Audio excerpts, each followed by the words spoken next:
कैसे हैं आप लोग। उम्मीद है कि आप लोग स्वस्थ होंगे। स्वागत है आपका अपने YouTube चैनल हिंदी टारगेट 2025 प्रेम माधुरी। और कल आपने पवन द्योतिका के भाग नंबर 1 में आपने देखा था कि अयोध्या सिंह उपाध्याय हरिऔध के प्रिय प्रवास नामक महाकाव्य से लिया गया था और आप आज उसी का भाग नंबर 2 आप पढ़ेंगे। ज़्यादा से ज़्यादा चैनल को लाइक, सब्सक्राइब एंड शेयर कर दीजिए ताकि सभी बच्चों के पास, इंटरमीडिएट के विद्यार्थियों के पास ये पहुंच जाए। तो मंदा कांता छंद का प्रयोग किया गया और क्या लिखा, आइए पढ़ते हैं देर ना करते हुए। क्या लिखा, जाते जाते पहुँच मथुरा, धाम में उत्सुका हो, न्यारी शोभा वर नगर की, देखना मुग्ध होना, तो होवेगी चकित लख के, मेरु से मंदिरों को, आभा वाले कलश जिनके, दूसरे अर्क से हैं। मंदा कांता छंद का प्रयोग किया गया और आइए इसका अर्थ समझें।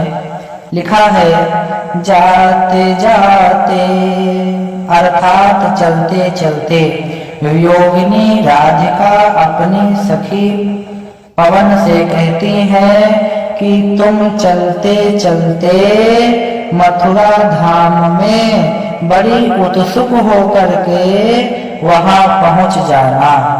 और क्या होगा, न्यारी शोभा, वहां की जो सुंदरता है, शोभा का अर्थ होता है सुंदरता, न्यारी का अर्थ है अद्भुत होगी, अलग होगी। वर नगर की, वर का अर्थ होता है श्रेष्ठ, श्रेष्ठ नगर का अर्थ है मथुरा। मथुरा की शोभा अद्भुत होगी और उस शोभा को देख करके मोहित हो जाना, देखना मुग्ध होना, तो होवेगी चकित लख के।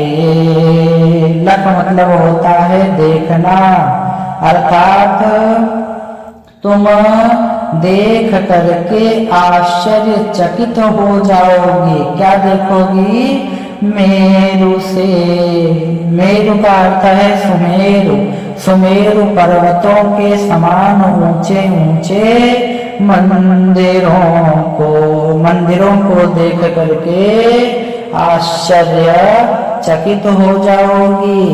फिर क्या लिखा, आभा वाले, आभा मतलब होता है शोभा वाले, कलश जिनके, मंदिरों के ऊपर शोभा वाले कलशों को देख कर, क्यों, क्योंकि वो कलश तुमको कैसे लगेंगे, दूसरे अर्क से हैं। दो अर्क का अर्थ होता है सूर्य, दूसरे सूर्य के समान मंदिर के कलश की शोभा आपको लगेगी। फिर क्या लिखा, छंद नंबर 10 में लिखा, देखे पूजा समय मथुरा, मंदिरों मध्य जाना। मंदिरों के बीच में, मध्य का अर्थ है बीच में, मंदिरों के बीच में मथुरा धाम में जब पूजा का समय हो रहा हो तब तुम वहां जाना। नाना वाद्यों, अनेक प्रकार के, नाना का अर्थ होता है अनेक, अनेक प्रकार के भगवान की पूजा अर्चना में बजने वाले यंत्रों की, वाद्य का अर्थ होता है बजने वाले यंत्र, उन यंत्रों की मधुर स्वर की, मधुर का अर्थ है मधुर ध्वनि की, कोमल ध्वनि की मुग्धता को बढ़ाना, आकर्षक करने के गुण को और बढ़ा देना। किन्वले के अथवा रुचिर तरु के, रुचिर मतलब नए, तरु का अर्थ है वृक्ष, नए वृक्षों के शब्दकारी फलों को, शब्द उत्पन्न करने वाले फलों को लेकर के तुम श्री कृष्ण के धाम में मंदिरों के मध्य में प्रवेश करना और उन फलों को क्या करना, धीरे धीरे हल्के से मधुर रव से, मधुर मतलब कोमल, रव मतलब ध्वनि, कोमल ध्वनि से मुग्ध हो बजाना, मोहित हो करके उन बजने वाले फलों को बजाना। अर्थात आप जानते हैं जो वृक्ष पुराने हो जाते हैं, जिनके फल सूख जाते हैं, उनको अगर हिलाया जाए तो उनसे छन छन की आवाज आती है। वही योगिनी राधिका अपनी सखी पवन से कह रही है। और धीरे धीरे आ जाने से यहाँ पर पुनरुक्ति प्रकाश अलंकार है, हो आ जाने से पुनरुक्ति प्रकाश अलंकार है, मधुर और मुग्ध आ जाने से अनुप्रास अलंकार है, और मंदा क्रांता छंद का प्रयोग किया गया। फिर क्या लिखा, तो देखेगी जलद तन को जावहीं तद्गता हो, होंगे लोने नयन उनके ज्योति उत्कीर्णकारी। क्या कहा, तुम वहां जाओगी और क्या देखोगी, जलद तन को।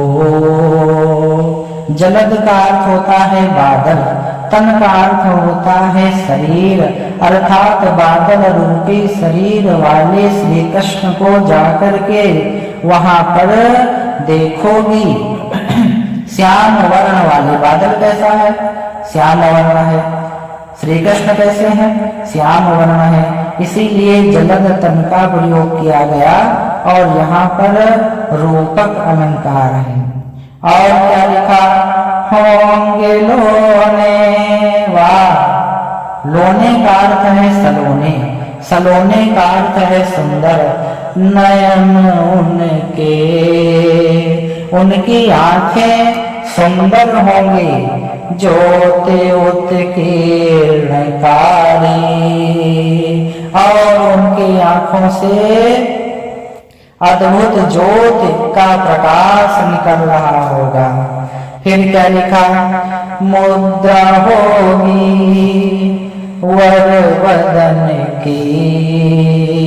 मुद्रा का अर्थ होता है स्थिति, स्थिति कैसी होगी, वर वदन की। वर मतलब श्रेष्ठ, वदन का अर्थ है मुख, श्रेष्ठ मुख वाले श्री कृष्ण की स्थिति कैसी होगी, मूर्ति सी, मूर्ति के समान, देवताओं के समान उपमालंकार, सौम्यता की। सौम्यता का अर्थ होता है सहजता, साधारणता, सरलता। फिर क्या लिखा, सीधे सादे वचन उनके। सीधे साधे का अर्थ है साधारण, वचन का अर्थ है वाणी, उनकी वाणी साधारण सी होगी और उनकी वाणी शीतल होंगे सुधा से, सिक्त का अर्थ है सने होंगे, सुधा का अर्थ है अमृत में। उनकी वाणी किसमें सनी होगी? अमृत में सनी होगी। आई थिंक आपको समझ में आया होगा। आप ज़्यादा से ज़्यादा चैनल को लाइक, सब्सक्राइब एंड शेयर कर दीजिए। और आज के लिए इतना ही, क्योंकि अभी समय पर्याप्त है। आपको हम धीरे धीरे पढ़ाते रहेंगे, हमारे साथ आप भी पढ़ते रहेंगे। और मिलते हैं आपको नेक्स्ट वीडियो में। तब तक के लिए इतना ही। धन्यवाद, नमस्कार, जय विज्ञान, जय हिंदुस्तान।